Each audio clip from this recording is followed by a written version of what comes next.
Có data khách hàng rồi nhưng anh chị đang để nó chết dần, trong khi mình đã đốt rất nhiều tiền làm marketing, làm thương hiệu, làm quảng cáo để chúng ta có data khách hàng, nhưng các anh chị đang để nó chết dần, không biết cách remarketing, không biết cách upsell, không biết chăm sóc khách hàng. Và đấy là một trong những vấn đề rất là phổ biến của với các chủ doanh nghiệp, của các lãnh đạo doanh nghiệp.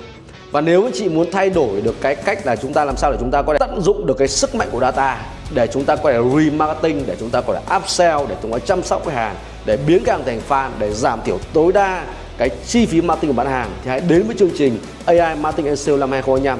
Và cái chương trình này mình sẽ giúp các anh chị có thể thay đổi cuộc chơi về marketing bán hàng của mình. Và hẹn gặp lại anh chị và các bạn. Nhớ nhé, để lại họ, tên, số điện thoại và email bên dưới. Các bạn trợ lý của mình sẽ gửi cho anh chị những thông tin rất là chi tiết để anh chị có được một cái tấm bản đồ, một cái lộ trình, một kế hoạch để giúp anh chị thay đổi được cái cuộc chơi về marketing bán hàng của mình. Và hẹn gặp lại anh chị và các bạn ạ.